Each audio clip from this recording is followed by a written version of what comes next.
ಆತ್ಮೀಯರಿಗೂ ನಮಸ್ಕಾರ.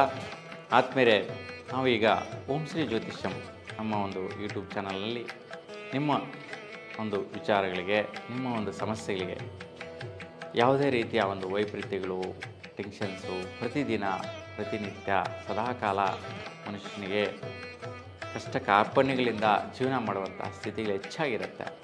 ಆದರೆ ಅವು ನಿಮ್ಮ ಒಂದು ಜಾತಕ ರೀತಿ ಇರ್ತಕ್ಕಂತಹದ್ದು ಮತ್ತು ವಾಸ್ತು ರೀತಿ ಇರ್ತಕ್ಕಂತಹ ಸಮಸ್ಯೆಗಳೇ ಆಗಿರುತ್ತೆ. ಹಾಗಾಗಿ ನಿಮ್ಮ ಜಾತಕಗಳಲ್ಲಿ ಮತ್ತು ನಿಮ್ಮ ವಾಸ ಮಾಡುವಂಥ ಸ್ಥಳದಲ್ಲಿ ಇರ್ತಕ್ಕಂಥ ಸಮಸ್ಯೆಗಳೇನು ಅನ್ನುವಂಥದ್ದು ಬಹುಮುಖ್ಯವಾಗಿ ಗಮನಿಸಬೇಕು. ಯಾಕೆಂತಂದರೆ ಪ್ರತಿಯೊಬ್ಬ ವ್ಯಕ್ತಿಯ ಜಾತಕ ಅವರ ಒಂದು ಜೀವನದಲ್ಲಿ, ಅವರ ಒಂದು ಜೀವನದ ವಿದ್ಯಾಭ್ಯಾಸ ಆಗಿರ್ಬೋದು, ಉದ್ಯೋಗ ಆಗಿರ್ಬೋದು, ದಾಂಪತ್ಯ ಆಗಿರ್ಬೋದು, ಆರೋಗ್ಯ ಆಗಿರ್ಬೋದು, ವೃತ್ತಿ ವ್ಯವಹಾರ, ಆದಾಯ ವ್ಯಯ, ಖರ್ಚು ವೆಚ್ಚಗಳು ಇವೆಲ್ಲವೂ ಕೂಡ ಜಾತಕ ನಿರ್ಣಯ ಮಾಡುತ್ತೆ. 9 ಗ್ರಹಗಳ ಸಂಚಾರ ಮತ್ತು 27 ನಕ್ಷತ್ರಗಳ ಬಲಗಳು ಯಾವ ರೀತಿ ಯಾವ ಸಮಯಕ್ಕೆ ಬರುತ್ತೆ, ಯಾವ ದಶೆಗಳಲ್ಲಿ ಯಾವ ಒಂದು ಯೋಗಗಳು ಪ್ರಾಪ್ತಿಯಾಗುತ್ತೆ ಅನ್ನುವಂತಹದ್ದನ್ನು ನೋಡ್ಕೊಂಡು ಹೋಗಬೇಕು. ಮತ್ತು ವಾಸ್ತು ವಿಚಾರ ಬಂದರೆ ಇಡೀ ಕುಟುಂಬಕ್ಕೆ, ಯಾರು ಆ ಒಂದು ಮನೆಯಲ್ಲಿ ಕುಟುಂಬಸ್ಥರು ವಾಸ ಮಾಡ್ತಾ ಇದ್ದಾರೆ, ಯಾವ ದಿಕ್ಕಿನ ಪ್ರಭಾವ ವಾಸ್ತುದೋಷ ಇದೆ, ಆ ದಿಕ್ಕಿಗೆ ಅಧಿಪತಿ ಗ್ರಹದ ಎಫೆಕ್ಟು ತೊಂದರೆ ಬರೋದರಿಂದ, ವೈಪರೀತ್ಯ ಬರೋದರಿಂದ, ಸೊ ಅದರಿಂದ ಆ ಕುಟುಂಬಸ್ಥರಿಗೆ ಆರೋಗ್ಯದಲ್ಲಿ ವೈಪರೀತ್ಯಗಳು ಬರೋದಾ, ಅಥವಾ ವಿದ್ಯಾಭ್ಯಾಸದಲ್ಲಿ ವೈಪರೀತ್ಯಗಳು ಬರ್ತಾ ಇದೆಯಾ, ಉದ್ಯೋಗದಲ್ಲಿ ಸಮಸ್ಯೆಗಳು ಬರ್ತಾ ಇದೆಯಾ ಅನ್ನುವಂತಹದ್ದು ವಾಸ್ತು ರೀತಿಯನ್ನು ಕೂಡ ಗಮನಿಸುವಂತಹದ್ದು ಬಹುಮುಖ್ಯವಾಗಿರುತ್ತೆ. ಹಾಗಾಗಿ ಈ ಒಂದು ವಿಚಾರಗಳಿಗೆ ನಿಮಗೆ ಏನೇ ಕುಂದುಕೊರತೆಗಳ ಸಮಸ್ಯೆಗಳಿದ್ದಲ್ಲಿ ಸ್ಕ್ರೀನಲ್ಲಿ ಕಾಣಿಸ್ತಾ ಇರ್ತಕ್ಕಂಥ ನಂಬರ್ಗೆ ನೀವು ಕರೆ ಮುಖಾಂತರ ತಿಳಿಸ್ಬೋದು. ಇಲ್ಲ ವಾಟ್ಸಾಪ್ನಲ್ಲಿ ನಿಮ್ಮ ಒಂದು ಡೀಟೇಲ್ಸ್ನ, ಅಂದರೆ ಜಾತಕ ರೀತಿ ಆದರೆ ಜನ್ಮ ದಿನಾಂಕ, ಜನ್ಮ ಸಮಯ, ಜನ್ಮಸ್ಥಳವನ್ನು ಕಳಿಸೋದ್ರ ಮುಖಾಂತರ, ಮತ್ತು ವಾಸ್ತು ವಿಶ್ಲೇಷಣೆ ಆದರೆ ಡ್ರಾಯಿಂಗ್ ಮಾಡೋ ಮುಖಾಂತರ ಮತ್ತು ಫೋಟೋ ಕಳಿಸೋ ಮುಖಾಂತರ ವಿಷಯಗಳನ್ನ ಕೇಳಿ ತಿಳ್ಕೊಬೋದು.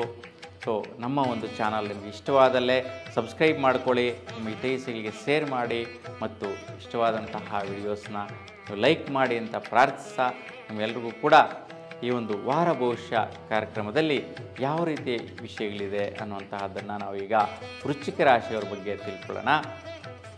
ನೋಡಿ, ದಿನಾಂಕ 26 ಜನವರಿ 2025ರಿಂದ ದಿನಾಂಕ 1 ಫೆಬ್ರವರಿ 2025ರವರೆಗೆ ಯಾವ ರೀತಿ ಇರುತ್ತೆ 7 ದಿನಗಳು ಅಂತ ನೋಡಿದ್ರೆ, ದಿನಾಂಕ 26 ಭಾನುವಾರ ಬಹುಳ ದ್ವಾದಶಿ 7 ಗಂಟೆ 1 ನಿಮಿಷದವರೆಗಿರುವುದು ಮೂಲ ನಕ್ಷತ್ರ ದಿನಪೂರ್ತಿ ಇರುತ್ತೆ. ಇವತ್ತು ಜ್ಯೋತಿಷ್ಯ ವಿಶ್ಲೇಷಣೆ ನೋಡಿದ್ರೆ ವಿಶೇಷವಾಗಿ ಗುರುವಿನ ಅನುಗ್ರಹ ಬಲ ಪ್ರಾಪ್ತಿ ಚೆನ್ನಾಗಿದೆ. ವ್ಯವಹಾರಗಳಲ್ಲಿ ಲಾಭವನ್ನು ಗಳಿಸುವಂತಹದ್ದು, ಮತ್ತು ಕುಟುಂಬದಲ್ಲಿ ದಂಪತಿಗಳಿಗೆ ವಿಶೇಷವಾಗಿ ಲಾಭದಾಯಕವಾದಂಥ ವ್ಯವಹಾರಗಳು ಸಕ್ಸಸ್ ಆಗುವಂಥದ್ದು, ಯಾವುದೋ ಒಂದು ಸೆಟ್ಲ್ಮೆಂಟ್ ಆಗುವಂತಹದ್ದು, ಆ ಸೆಟ್ಲ್ಮೆಂಟಿಂದ ಸಂತೃಪ್ತಿ ಕೊಡುವಂತಹ ಲಾಭದಾಯಕ ಫಲಗಳು, ಭೂಮಿ ಆಗಿರೋದು, ಮನೆ ಆಗಿರೋದು, ಆಸ್ತಿ ಪಾಸ್ತಿಗಳ ವಿಚಾರ ಆಗಿರೋದು, ದುಡ್ಡು ಕಾಸು ವ್ಯವಹಾರ ಆಗಿರ್ಬೋದು, ಒಟ್ಟಾರೆ ಲಾಭ ಬರುವಂತಹ ಸ್ಥಿತಿ ಇವತ್ತು ನಿಮ್ಮದಾಗಿರುತ್ತೆ. 27 ಸೋಮವಾರ ಬಹುಳ ತ್ರಯೋದಶಿ ರಾತ್ರಿ 7 ಗಂಟೆ 23 ನಿಮಿಷವರೆಗೂ ಇರೋದು ಪೂರ್ವಾಷಾಢ ನಕ್ಷತ್ರ ದಿನಪೂರ್ತಿ ಇರುತ್ತೆ. ಇವತ್ತಿನ ದಿನ ಸೋಮವಾರ ಶಿವನಿಗೆ ಪ್ರದೋಷ ಪೂಜೆ ವಿಶೇಷವಾಗಿ ನೆರವೇರುತ್ತೆ, ಮತ್ತು ಮಾಸ ಶಿವರಾತ್ರಿ ಆಚರಣೆ ಕೂಡ ಇರುವಂತಹದ್ದು. ನೋಡಿ, ಇವತ್ತಿನ ದಿನ ಯಾರು ರುದ್ರಾಭಿಷೇಕ ಮಾಡಿಸ್ತೀರಾ ಅಂತಹ ಅವರಿಗೆ ಜೀವನದಲ್ಲಿ ಸಮೃದ್ಧಿಯನ್ನು ಮಹಾಶಿವನು ಅನುಗ್ರಹಿಸ್ತಾರೆ, ಶ್ರೇಷ್ಠವಾದ ಪ್ರತಿಫಲನ ಪಡೀತಾರೆ. ಸೊ ವೃಶ್ಚಿಕ ರಾಶಿಯವರಿಗೆ ಇವತ್ತಿನ ದಿನ ಜ್ಯೋತಿಷ್ಯ ಫಲ ನೋಡಿದ್ರೆ ಬಹುಮುಖ್ಯವಾಗಿ ದಂಪತಿಗಳಿಗೆ ಮನೆ ಕಡೆ ವಿಶೇಷವಾಗಿ ಅನುಕೂಲ ಆಗುವಂತಹದ್ದು, ಕೆಲವೊಂದು ಖರ್ಚುಗಳು ಮನೆಯ ವಿಚಾರವಾಗಿ ಬರುವಂತಹದ್ದು, ಮತ್ತು ದಂಪತಿಗಳ ಆಸೆಗಳೆಲ್ಲ ಈಡೇರಿಸ್ಕೊಳ್ಳುವಂತಹ ಒಂದು ವಿಚಾರ. ಅಂದರೆ ಮನೆಗೆ ಬೇಕಾಗಿತ್ತು ವಸ್ತುಗಳು, ಸಲಕರಣೆಗಳು, ಐಷಾರಾಮಿ ಬೇಕಾಗಿತ್ತು ಒಂದು ದಿವಾನ ಆಗಿರ್ಬೋದು, ಮಂಚ ಆಗಿರ್ಬೋದು, ಅಥವಾ ಒಂದು ಫ್ರಿಜ್ ಆಗಿರ್ಬೋದು, ವಾಷಿಂಗ್ ಮಿಷಿನ್ ಆಗಿರ್ಬೋದು, ಈ ರೀತಿಯ ಒಂದು ಒಳ್ಳೆಯ ಅನುಕೂಲಕ್ಕೋಸ್ಕರ ಬೇಕಾಗಿರ್ತಕ್ಕಂತಹ ವಸ್ತುಗಳನ್ನು ಪಡೆಯುವಂತಹದ್ದು, ಖರ್ಚುಗಳು ಮಾಡಿ ತಗೊಳ್ಳುವಂತಹದ್ದು ಮನೆ ಕಡೆ ಬರುವಂತಹ ಸಾಧ್ಯತೆ ಇವತ್ತಿನ ದಿನ ನಿಮ್ಮದಾಗಿರುತ್ತೆ. ನೋಡಿ, 28 ಮಂಗಳವಾರ ಬಹುಳ ಚತುರ್ದಶಿ ರಾತ್ರಿ 7 ಗಂಟೆ 16 ನಿಮಿಷವರೆಗೂ ಇರುತ್ತೆ. ದಿನಪೂರ್ತಿ ಉತ್ತರಾಷಾಢ ನಕ್ಷತ್ರ ಇರುವಂತಹದ್ದು. ನೋಡಿ, ವಿಶೇಷವಾಗಿ ಇವತ್ತು ಸುತ್ತೂರು ಮಠದಲ್ಲಿ ಶಿವರಾತ್ರೀಶ್ವರ ರಥೋತ್ಸವ ಕಾರ್ಯಕ್ರಮ ಇರುತ್ತೆ. ನೋಡಿ, ಇವತ್ತು ಜ್ಯೋತಿಷ್ಯ ವಿಶ್ಲೇಷಣೆ ನೋಡಿದರೆ ವಿಶೇಷವಾಗಿ ಕೆಲಸ ಕಾರ್ಯದಲ್ಲಿ ವೃತ್ತಿ ನಿರತರಿಗೆ ಪ್ರಯತ್ನ ಬಲ ಮತ್ತು ದಾಂಪತ್ಯ ಸೌಖ್ಯ ವಿಶೇಷವಾಗಿ ಬರುವಂತಹ ಸಾಧ್ಯತೆಗಳು. ಸರ್ಕಾರಿ ವೃತ್ತಿ ಯೋಗದಲ್ಲಿರ್ತಕ್ಕಂಥವರಿಗೆ ಅಧಿಕಾರ ಪ್ರಾಪ್ತಿ ಯೋಗ, ಉನ್ನತೋನ್ನತ ಅಭಿವೃದ್ಧಿ ಸ್ಥಾನ ಬಲ, ಅಂದುಕೊಂಡಿದ್ದು ಜಯಿಸುವಂತಹದ್ದು, ನಿಮ್ಮ ರಾಶಿಯನ್ನು ಗುರುವಿನ ದೃಷ್ಟಿ ಇರುವಂತಹದ್ದು. ಹಾಗಾಗಿ ಸುಫಲ ಗುರುಗ್ರಹ ನಿಮಗೆ ಕೊಡುತ್ತೆ. ಜೊತೆಗೆ ವೃತ್ತಿಯಲ್ಲಿ ವಿಶೇಷವಾಗಿ ಪ್ರಯತ್ನ ಬಲ ಕೊಡುತ್ತೆ. ಸರ್ಕಾರಿಯಲ್ಲಿ ವೃತ್ತಿಯಲ್ಲಿರ್ತಕ್ಕಂಥವ್ರಿಗೆ ಇವತ್ತು ಶ್ರೇಷ್ಠವಾದ ಫಲಾಫಲಗಳು ನೋಡುವಂತಹದ್ದಿರುತ್ತೆ. ಮತ್ತು ಎಲ್ಲ ಕೆಲಸ ಕಾರ್ಯಗಳಲ್ಲಿರ್ತಕ್ಕಂತಹವರಿಗೆ, ಬಿಸ್ನೆಸ್ ವ್ಯವಹಾರಸ್ಥರಿಗೆ ಶ್ರೇಷ್ಠವಾದ ಫಲಗಳು ಇವತ್ತು ಸಿಗುತ್ತೆ. ಇನ್ನು ದಿನಾಂಕ 29 ಬುಧವಾರ ಅಮಾವಾಸ್ಯೆ ಸಾಯಂಕಾಲ 6:38 ಹೋಗಿರ್ತಂತಹದ್ದು ಶ್ರವಣ ನಕ್ಷತ್ರ ದಿನಪೂರ್ತಿ ಇರುತ್ತೆ. ಇವತ್ತಿನ ಜ್ಯೋತಿಷ್ಯ ವಿಶ್ಲೇಷಣೆ ನೋಡಿದ್ರೆ ಬಹುಮುಖ್ಯವಾಗಿ ಸ್ವಲ್ಪ ಪ್ರಯತ್ನಗಳು ಮನೆ ಕಡೆ ಮಾಡುವಂತಹ ವಿಚಾರದಲ್ಲಿ ಭಾಗ್ಯ ಫಲಗಳು, ಏನೋ ಒಂದು ಬೇಕು ಅಂತ ಭಾಗ್ಯಗಳನ್ನ ಪಡೆಯುವಂತಹದ್ದು, ಮನೆಗೋಸ್ಕರ ನಿಮ್ಮ ಪ್ರಯತ್ನಗಳು ವಿಶೇಷವಾಗಿ ನೆರವೇರುವಂತಹ ಸ್ಥಿತಿ ಇವತ್ತಿರುತ್ತೆ. ಅದು ಸ್ವಲ್ಪ ಮಾನಸಿಕವಾಗಿ ಟೆನ್ಷನ್ ಮಾಡ್ಕೊಂಡು ತರುವಂತಹದ್ದು, ಮನೆಯಲ್ಲಿ ಕಸಿವಿಸಿ ಮಾಡ್ಕೊಂಡು ತರುವಂತಹದ್ದು. ಏಕೆಂದರೆ ಒಬ್ರಿಗೆ ಇಷ್ಟ ಇದ್ದರೆ ಇನ್ನೊಬ್ರಿಗೆ ಇಷ್ಟ ಇರಲ್ಲ. ಆ ರೀತಿ ಕೆಲಸ ಕಾರ್ಯಗಳಿಂದ ಪಡೆಯುವಂಥ ಭಾಗ್ಯಗಳು ಅನುಕೂಲಿಸುವಂಥ ಪ್ರಯತ್ನಗಳಾಗಿರುತ್ತೆ. ಅದಕ್ಕೋಸ್ಕರ ನೀವು ಇವತ್ತಿನ ದಿನ ನೀವು ಗೋ ಪೂಜೆ ಮಾಡೋದ್ರಿಂದ, ಅಂದರೆ ಹಸುವಿಗೆ ಬೆಲ್ಲ ಮತ್ತು ಬಾಳೆಹಣ್ಣನ್ನು ತಿನ್ನಿಸೋದ್ರಿಂದ ನೀವು ಇವತ್ತಿನ ದಿನಪೂರ್ತಿ ಶ್ರೇಷ್ಠವಾದ ಫಲನ ಪಡಿತೀರಾ. ನೋಡಿ, ಇವತ್ತು ದಿನಾಂಕ 30 ಗುರುವಾರ ಶುಕ್ಲ ಪಾಡ್ಯಮಿ ಸಾಯಂಕಾಲ 5:33 ಇರುತ್ತೆ. ಧನಿಷ್ಠ ನಕ್ಷತ್ರ ದಿನಪೂರ್ತಿ ಇರುವಂತಹದ್ದು. ಇವತ್ತು ಹಿರಿಯೂರು ಮಠದಲ್ಲಿ ತೇರು ಮಲ್ಲೇಶ್ವರ ಸ್ವಾಮಿ ರಥೋತ್ಸವ ಅದ್ಧೂರಿಯಾಗಿ ನಡೆಯುವಂತಹದ್ದಿರುತ್ತೆ. ಇವತ್ತು ಜ್ಯೋತಿಷ್ಯ ವಿಶ್ಲೇಷಣೆ ನೋಡೋಣ. ಸ್ವಲ್ಪ ಸಹಚರರಿಂದ, ಸ್ನೇಹಿತರಿಂದ ಮತ್ತು ನಿಮ್ಮ ವೈಯಕ್ತಿಕ ನಿರ್ಣಯಗಳಿಂದ ಆರೋಗ್ಯ ಕೆಡಿಸ್ಕೊಳ್ಳುವಂತಹ ಸ್ಥಿತಿ ಇದೆ.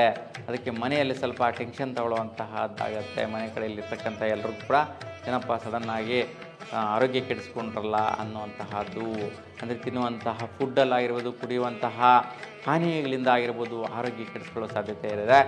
ಬಟ್ ದೈಹಿಕವಾಗಿ ಡೈಜೆಷನ್ ರಿಲೇಟೆಡ್ ಇಶ್ಯೂಸ್ ಬರುವಂತಹದ್ದು, ಗ್ಯಾಸ್ಟ್ರಿಕ್ ರಿಲೇಟೆಡ್ ಇಶ್ಯೂಸ್ ಬರುವಂತಹದ್ದು, ಮತ್ತು ಸ್ವಲ್ಪ ಸುಸ್ತು ಆಯಾಸ ಆಗುವಂತಹ ಸಾಧ್ಯತೆ ಜಾಸ್ತಿ ಇರುತ್ತೆ. ಅದಕ್ಕೋಸ್ಕರ ಬಹುಮುಖ್ಯವಾಗಿ ನೀವು ಇವತ್ತು ಸುಬ್ರಹ್ಮಣ್ಯ ಸ್ವಾಮಿ ಆರಾಧನೆ ಮಾಡಿ, ಸುಬ್ರಹ್ಮಣ್ಯ ಸ್ವಾಮಿ ಹತ್ರ ಕೆಂಪು ಹೂವಿನ ಸ್ತೋತ್ರ ಮಾಡಿಸ್ಕೊಂಡ್ರೆ ಸುಫಲನ ಪಡಿತೀರಾ. ಇನ್ನು 31 ಶುಕ್ರವಾರ ಶುಕ್ಲ ದ್ವಿತೀಯ ಆಗಲು 4:05 ಇರುವಂತಹದ್ದು ಶತಭಿಷ ನಕ್ಷತ್ರ ದಿನಪೂರ್ತಿ ಇರುತ್ತೆ. ಇವತ್ತಿನ ದಿನ ವಿಶೇಷವಾಗಿ ವಿದ್ಯಾರ್ಥಿಗಳಿಗೆ ಮನೆ ಕಡೆಯಿಂದ ಸ್ವಲ್ಪ ಸೌಲಭ್ಯಗಳು ಬರುವಂತಹದ್ದು, ಅನುಕೂಲಿಸುವಂತಹದ್ದು, ಮತ್ತು ವಿದ್ಯಾರ್ಥಿಗಳಿಗೆ ಸ್ವಲ್ಪ ದೂರ ಸಂಚಾರ ಓಡಾಟ ಮಾಡಿ ಸ್ವಲ್ಪ ವಿದ್ಯಾಭ್ಯಾಸಕ್ಕೋಸ್ಕರ ಸ್ವಲ್ಪ ಆಲಸ್ಯ ಆಗುವಂತಹದ್ದು ಆಗತ್ತೆ. ಮತ್ತು ಎಲ್ಲಿ ನೀವು ಹೊರಗಡೆ PGಗಳಲ್ಲಿ ಇರ್ತೀರಾ ಅಥವಾ ಹಾಸ್ಟೆಲ್ ಇರ್ತೀರಾ, ಅಲ್ಲಿ ಸ್ವಲ್ಪ ಜಾಗೃತೆಯಿಂದ ಸ್ವಲ್ಪ ಟೆನ್ಷನ್ಗಳು ಬಂದು ಹೋಗುವಂಥ ಸಾಧ್ಯತೆಗಳಿರುತ್ತೆ. ಮನೆ ಕಡೆಯಿಂದ ಸ್ವಲ್ಪ ಟೆನ್ಷನ್ಗಳು ಬಂದು ನೀವು ವಿದ್ಯಾಭ್ಯಾಸ ಮಾಡುವಂಥ ಸ್ಥಳದಿಂದ ಮನೆಗೆ ಬರಬೇಕು, ಹೋಗಬೇಕು ಅನ್ನುವಂತಹ ಒಂದು ವಿಚಾರಗಳು ಇವತ್ತು ಬರುವಂತಹ ಸಾಧ್ಯತೆಗಳಿದೆ. ಅದಕ್ಕೋಸ್ಕರ ಸ್ವಲ್ಪ ಶಕ್ತಿ ಮಾತಾ ದರ್ಶನ ಮಾಡ್ಕೊಳ್ಳಿ, ಇಲ್ಲಾಂದರೆ ದೇವಿಯ ಒಂದು ಪ್ರಾರ್ಥನೆ ಮಾಡಿ ಸುಫಲ ಪಡಿತೀರಾ. ಇನ್ನು ದಿನಾಂಕ 1 ಶನಿವಾರ ಶುಕ್ಲ ತೃತೀಯ ಆಗಲು 2:18 ಇರುತ್ತೆ. ಪೂರ್ವಭದ್ರ ನಕ್ಷತ್ರ ದಿನಪೂರ್ತಿ ಇರುವಂತಹದ್ದು. ಇವತ್ತು ಮೌನಗೌರಿ ವ್ರತ. ಹಾಗಾಗಿ ಎಲ್ಲ ಸ್ತ್ರೀಯರು ಕೂಡ ಇವತ್ತು ಈ ಒಂದು ವ್ರತವನ್ನು ಆಚರಿಸಿದರೆ ನಿಮ್ಮ ಜೀವನದಲ್ಲಿ ಸೌಭಾಗ್ಯ ವೃದ್ಧಿಯನ್ನು ಪಡೆಯುವಂತಹದ್ದು, ಮಹಾಗೌರಿಯ ಅನುಗ್ರಹ ಪ್ರಾಪ್ತಿ ಸಿಗುವಂತಹದ್ದು ಇವತ್ತಿನ ದಿನ ಲಭಿಸುತ್ತೆ. ನಿಮ್ಮೆಲ್ಲರಿಗೂ ಕೂಡ ಮಂಗಳಗೌರಿ ಒಂದು ಆಯುಷ್ಯ, ಆರೋಗ್ಯ, ಸೌಭಾಗ್ಯವನ್ನು ಅನುಗ್ರಹಿಸಿ ಒಂದು ದೇವಿಯಲ್ಲಿ ಪ್ರಾರ್ಥಿಸ್ತಾ ಇವತ್ತಿನ ದಿನ ಜ್ಯೋತಿಷ್ಯ ವಿಶ್ಲೇಷಣೆ ಹೆಂಗಿದೆ ಅಂತ ನೋಡೋಣ. ನೋಡಿ, ಇವತ್ತು ಗುರು ಮತ್ತು ಶನಿ ಗ್ರಹಗಳ ಬಲ ತುಂಬ ಉತ್ತಮವಾಗಿದೆ. ಸ್ವಲ್ಪ ದಂಪತಿಗಳಿಗೆ ಮತ್ತು ಮಕ್ಕಳ ವಿಚಾರದಲ್ಲಿ ಮತ್ತು ದುಡ್ಡು ಕಾಸು ಬರೋ ವಿಚಾರದಲ್ಲಿ ಮನೆ ಕಡೆ ಸ್ವಲ್ಪ ಸೌಕರ್ಯಗಳು, ಅನುಕೂಲಗಳು ನೋಡಿಕೊಳ್ಳುವಂತಹದ್ದು ಒಳಿತಾಗತ್ತೆ. ವಿದ್ಯಾರ್ಥಿಗಳಿಗೂ ಕೂಡ ಶ್ರೇಷ್ಠವಾದ ಫಲ. ಮತ್ತು ಹಣಕಾಸಿನ ವಹಿವಾಟುಗಳು ಯಾರೆಲ್ಲ ಮಾಡ್ತಾ ಇದ್ದೀರಾ, ಒಂದು ಫೈನಾನ್ಷಿಯಲ್ ಡಿಪಾರ್ಟ್ಮೆಂಟ್ ಮಾಡ್ತಾ ಇರ್ತಕ್ಕಂಥವ್ರದ್ದು, ಯಾರೆಲ್ಲ ಪ್ರೈವೇಟ್ ಬ್ಯಾಂಕರ್ಸ್ ಇರ್ತೀರಾ, ಇನ್ವೆಸ್ಟರ್ಸ್ ಇರ್ತೀರಾ, ಅಂತಹವ್ರಿಗೆ ಇವತ್ತಿನ ದಿನ ಸುಫಲ ಸಿಗುವಂತಹದ್ದಿದೆ. ಹಾಗಾಗಿ ಯಾರೆಲ್ಲ ಕೂಡ ಶೇರ್ ಮಾರ್ಕೆಟಲ್ಲಿ ಹಣ ಹೂಡಿಕೆ ಮಾಡಬೇಕು ಅಂತಿದ್ದೀರಾ ವೃಶ್ಚಿಕ ರಾಶಿಯವರು, ಇವತ್ತಿನ ದಿನ ಶುಭದಾಯಕವಾದ ಫಲ, ಹೆಚ್ಚಿನ ಸ್ಥಿತಿಯಲ್ಲಿ ನಿಮಗೆ ರಿಟರ್ನ್ಸ್ ಬರುತ್ತೆ, ಮಾಡ್ಬೋದು, ತುಂಬ ಸುಫಲ. SIPಯಲ್ಲಿ ಕೂಡ ಇನ್ವೆಸ್ಟ್ಮೆಂಟ್ ಮಾಡ್ಬೋದು, ತುಂಬ ಸುಫಲ ಸಿಗತ್ತೆ. ಒಟ್ಟಾರೆಯಾಗಿ ವೃಶ್ಚಿಕ ರಾಶಿಯವರಿಗೆ ಒಂದು ದಿನದ ಮಟ್ಟಿಗೆ ಅಂದರೆ ದಿನಾಂಕ 30 ಗುರುವಾರ ವೈಪರೀತ್ಯ ಬಿಟ್ಟರೆ ಬೇರೆ ಎಲ್ಲ ದಿನಗಳು 6 ದಿನಗಳ ಕಾಲ ಸುಫಲ ಇದೆ. ವಾರ ಪೂರ್ತಿ ಉತ್ತಮ ಫಲ ಇದೆ, ಶ್ರೇಷ್ಠ ಫಲನ ಪಡೀರಿ. ಹಾಗೆ ನೀವೆಲ್ಲರಿಗೂ ಕೂಡ ನಿಮ್ಮ ಇಷ್ಟದೇವರ ಅನುಗ್ರಹ ಸದಾಕಾಲ ಸಿಕ್ಕಲಿ ಅಂತ ಭಗವಂತನಲ್ಲಿ ಪ್ರಾರ್ಥಿಸ್ತಾ ಎಲ್ರಿಗೂ ಕೂಡ ಶುಭವಾಗಲಿ. ನಮಸ್ಕಾರ.